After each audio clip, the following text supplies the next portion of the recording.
Everything that you have ever done in your life has led up to this moment right here, right now, where you're gonna make an absolute commitment to change forever, to finally transform your life fundamentally. What I wanna lay out for you in this video is the 4 pillars that I believe every single person needs to have in order to go through an epic transformation. And the reason that I'm titling this video, How to Completely Transform Your Life in 90 Days, is because you absolutely can. There's a reason that you future project so far. There's a reason that you hold your goals at arm's length, because you don't believe that you are ready. You don't believe that you are worthy right now. This video is not gonna be a video where I go into the depths of technical aspects of how to lose fat or how to gain muscle. I have multiple links below this video, trainings, articles, specific resources that I'll attach to this video to make sure that you have everything that you really need to go out and take action comfortably, right? Strategically. What I want to talk to you about in this video though is you. Because 99% of success in life, in any area of life, really comes down to just getting out of your own way. The first step is absolute commitment. I think what a lot of people forget is that you are transforming yourself at an identity level when you go through this process of achieving fitness results. For the vast majority of people, they spend their time in this yo-yo cycle of looking into information, giving it barely any kind of a test drive,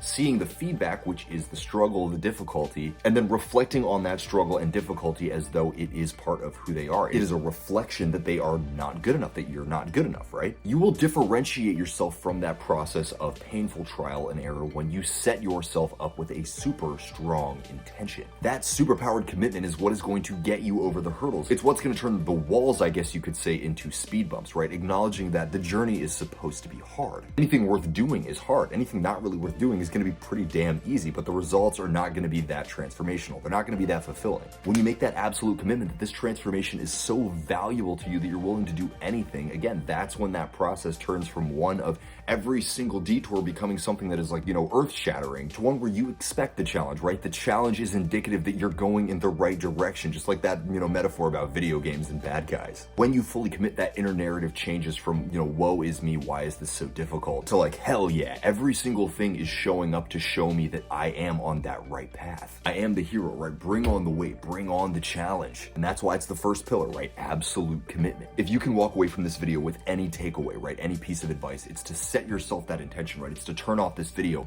and say to yourself in your mind out loud, whatever it is, I am so committed to this outcome that I am willing to do anything. I promise you, when you do that, the process becomes so much easier because now you are identified with the version of yourself that is already successful. It is cold, hard psychology, right here, right now, right? Make that commitment. The second pillar is clear and measurable goals. You might have heard of the concept of SMART goals, right? A goal that is systematic, measurable, attainable, realistic, timely. The more that we can specifically identify what it is that we want, the more that we can specifically identify what plan that we need to achieve that desired result. Again, I'm gonna have plans below this video, so you're not gonna have to flail around in the dark, but right now, I want you to write out what is the outcome that you want, right? Do you wanna lose 30 pounds? Do you want to become visibly toned, shredded, confident, energetic? Write this out and then write out a time frame that you believe that you could achieve this goal within. Add to that a couple of the macro level processes that you're gonna use to get there. I'm talking things like a plant-based diet or, working out in the weight room. The more fleshed out this goal becomes, the more you can start to doctor it to work for you more and more as time goes on and you get that feedback. So for example, a kind of mediocre goal would be something like, I want to get in shape.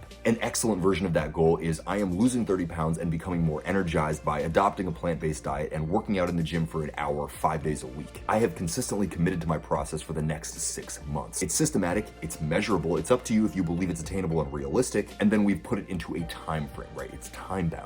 Again, the point of doing any of this is to have something that you can reflect on as you go out, you get that feedback data, and you figure out like where are you actually at in relation to this goal that you've set out. You might find 1 month in that you've lost 15 pounds and you're actually way closer to that 30-pound goal over the next 6 months than you ever thought you would be. Now you can set a more extreme goal. Or maybe you're 2 months in, you've only lost 5 pounds and you're realizing this is just not specific enough. I need more of a process. I need more details. The bottom line is we need to be able to gather information to reflect on, right? That which can be measured can be improved upon. In the article below this video, I'm gonna have a little bit of a process that you can use to track workouts, because again, this feedback data is gonna be super important as we move into the third pillar, which is one of the most important ones, doing the shadow work, right? As you get that feedback data, you're gonna realize that just tracking things like calories or just tracking your workouts is not the real meat of the process. The real meat of the process is the emotional relationship that comes up with both of these things. I shouldn't say both, because at the end of the day, like your sleep schedule, your mental health processes, all of these things are going to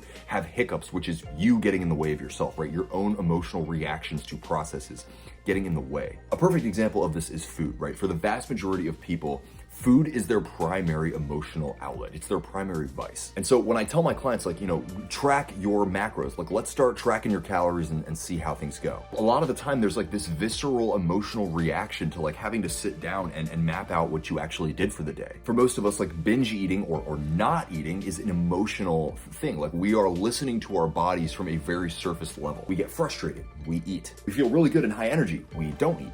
The likelihood is that for you, there is a process of eating that is directly relational to the way that you feel emotionally. It doesn't have anything to do with your energy needs or your fitness goals. You need to be able to figure this out. You need to be able to acknowledge this and find out, like, what is that relationship? Like, why can't I get myself to do these things? And again, that's why you need the tracking data. One of the first tracking processes I have my clients go through is not like a macro tracker. It's not a calorie tracker. It's a feeling tracker. How did I feel during certain meals, during certain times of the day when I was eating? This is really shadow work fundamentally, because what we're doing is starting to acknowledge these emotional reactions and then defuse that emotional response, get as objective as possible. 99% of the time for the vast majority of people, right, this is just a math problem. It's not the math that's gonna get in the way though. It's the way that you feel about the processes of leveraging that math, right? It's the way that you feel about the food. It's the way that you feel about eating. And then the same thing goes with working out. The same thing goes with an evening routine. You're gonna have ways that you feel about this stuff. It's not enough for me to say just get out of your own way. It's not enough for me to say just do it. Everybody wants to be able to just do it, right? But the way that you do that is by defusing the emotional responses. That's the way that you're gonna be able to tie that big picture goal to the day-to-day habits that you need to execute, that you just need to follow through with. The final step is to build accountability. And this is a bit of a more high-level skill, because I do find that a lot of people, especially when they begin things like bodybuilding,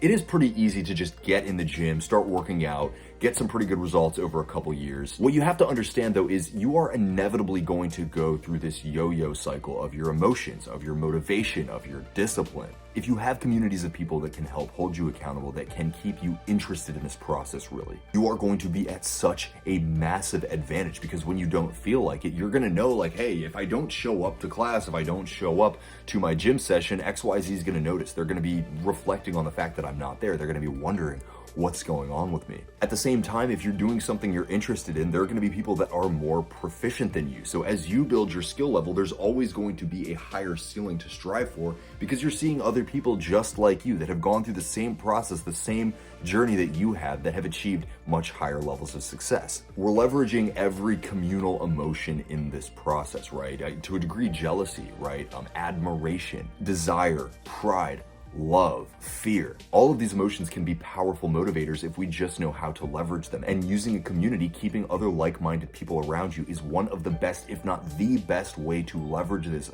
especially over the long term. These 4 pillars, right? Absolute commitment, having clear, measurable goals, doing the shadow work, building accountability. This is kind of like a loop, right? As you hit every new plateau, you're gonna have that desire to kind of dial it back a little bit, maybe even fall off completely. You're gonna wanna revisit the original steps and rebuild the wheel for yourself every single time. The process from level 0 to level 10 and then level 10 to level 100 might be technically different, but when it comes down to the emotional process, right, the motivation discipline-based process, it's fundamentally the same, and you have to be willing to come back to those steps every single time. I felt this video would be more impactful than something like how I got jacked the first time or how I got ripped the first time, because at the end of the day, I have restarted 100 times, right? This physique was built by restarting over and over and over again. And what helped me do that restarting were the mental skills, right? The emotional, feeling-based skills. And if you can learn to master your mind, if you can learn to master your motivation, this is what's ultimately going to make you into a person that never gives up, because you understand that the process is indeed cyclical, that it comes back to exploring yourself, right? Your reactions, your feelings. This isn't to say like only motivate yourself with love, right? I think motivating yourself with fear is incredibly powerful, but it still has to be systematized, right? You still have to construct that structure of your own, accountability networks, of your own discipline structure. And when you can do this stuff, I mean, the processes of getting ripped, the processes of building muscle or becoming an excellent yogi or becoming super proficient in basketball. That shit's easy, right? There's infinite strategies out there, but if you can't follow them, it doesn't matter. One of the things you're going to see in that article below that I highly recommend you read because it does have a lot of technical detail that you're going to want. It's this idea that anything works, any process works, but it's about the person, it's about the individual, the character. If that character, your character, doesn't have the fundamental qualities that you need to be able to follow a process, it doesn't matter what process you follow because you're not going to stick to any of them. So, I hope this video was helpful. A bunch of free resources below. Click them, read them, watch them. Let me know if you have any questions. There's also a link below this video to sign up for a coaching call with me. The first session is always totally free. We're going to talk about your goals, what your challenges are, and then build a bridge together to overcome that. And much love. Peace. Namaste. I'll talk to y'all later.